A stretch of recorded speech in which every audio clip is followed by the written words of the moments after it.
So today we're going to be hammering some flowers. And I really do mean hammering. So you've got a choice here. If you haven't got a hammer, then probably a rolling pin or something heavy would do it as well. And this is going to be a great project for you to do with your kids and things like that. So I've been out in my garden, picked all these flowers, and you might be thinking this guy is just cracked. But honestly, it works. So all I'm doing is I've got my chosen flowers and I'm putting them around here like this. Now, what you want to do is choose kind of soft flowers like this, not the really thick ones that are full of liquid, if that makes any sense. I don't know if it does or not. And then space them out where you want them. And it doesn't matter if they overlap or whatever they do. This is without a doubt the quickest way to make a beautiful picture. I'm taking the green bits off them because I don't want the green to mix in with any of these little flowers. I'm just putting them down on my paper, and this is just normal art paper. I have no idea what this is going to turn out like. I've got a frame that I picked up at the car boot sale the other day that I really want to use with this as well. And I've done a full variety of flowers here. What I am not doing is thinking, oh, I can't put that flower with it. So I've got pansies and all sorts of things because they just come out. Hopefully, they'll come out really pretty. And certain flowers like this one, I'm not going to actually use the whole flower. I'm just going to pick off some of the petals, put those on there like that. The same with this dahlia or dahlia. Have that there. A few more coming down here like this. I don't know if this daisy's going to come out or whatever this is because it is quite a dry flower. And you want to do this as fresh as you can because they soon start to dry out. So that's going to do for me there, like that, on there. And now what I need to do is get a piece of acetate, like that, and then push that nice and flat across there. I need another bit because it's just gone beyond there. Make sure they're pushed down. And then I'm going to take my little mallet and gently, to start with, start banging them into the paper. And you can actually see when you're putting the flower colour down. If you haven't got a mallet like that, you can use just a normal hammer. So I'm going to carry on doing that, and then when I finish that, I'll show you what I'm going to do next. Well, I think I've beaten them about enough now, so all I'm going to do is, to start with, lift off my acetate, and that will bring some of the flowers with it. And then I'm going to go around with my tweezers, pull some off. These ones, I realise, don't leave as hard a pattern, but it doesn't matter. It's meant to be abstract, so I'm quite happy with that. But some of the others will give a really pretty pattern. And if you wanted to put some different flowers in there, then you could go back over it and do that, which is what I will probably do. I mean, the pansies and some of them just come out amazing. The red, not so keen on, the dahlia or dahlia, but it still gives a nice pattern.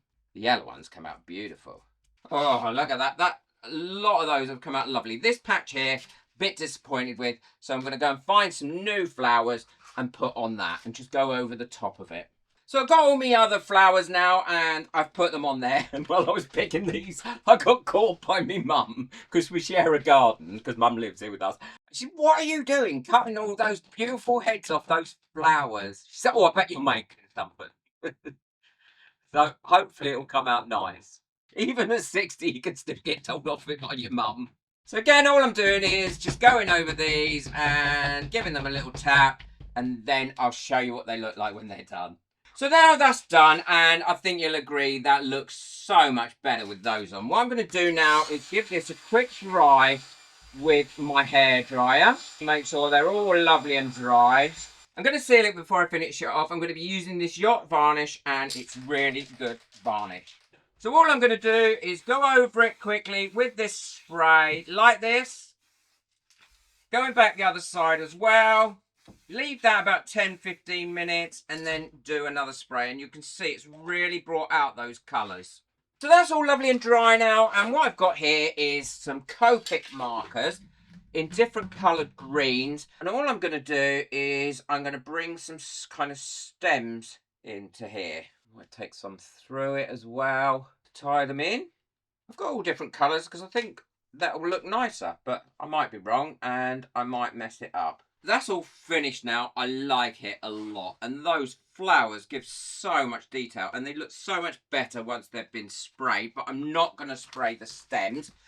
And now I'm going to put it in a frame and I'll show you what it looks like in the frame. So this is the frame that I got for, I think it was about 75 cents. What's that? About $1. And it fits in there really nicely. This is only part of the frame. There is some more of the frame to go. I'm going to put it in there like that. And then I'm going to glue this down around the edges to ensure that it sticks in there and doesn't fall forward. I'm just going to use a Pritt stick going round the edge like this of here.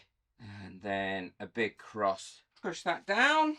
So there we go, it's all finished now, and that took me probably about, I don't know, half an hour to do, maybe an hour. It cost me £1 maybe. I got the frame really cheap, and it's a good quality frame as well. So you can pick up some real bargains, and I love it. I love how the flowers have come out as well. They've come out really, really pretty. My partner said the picture looks great, but the flowers look like they're floating in midair. So what I thought I would do is put a bit of ribbon on here like this and a bow hanging off them like that. So it doesn't quite look like it's floating in midair. And I'm going to pop that on using hot glue. And then I'll show you what that looks like. Well, I have to admit, 100% that was the right move. I really think that does tie it up together and does stop them looking like they're just floating in mid-air. That has come out so pretty now. I think it looks amazing. And easy to make. So great little fun craft that you could do with your kids that you don't mind hanging on your wall either. And I think that's what's important. You've got to like it to be able to hang it on your wall. And you could hang this on your wall for years. Be sure to check out the video I've got coming up next. I think you'll love that as well if you want to do some crafting with your kids or just crafting for you. Boom that like button, hit that subscribe button, but most of all, enjoy your crafting. Take care. Bye.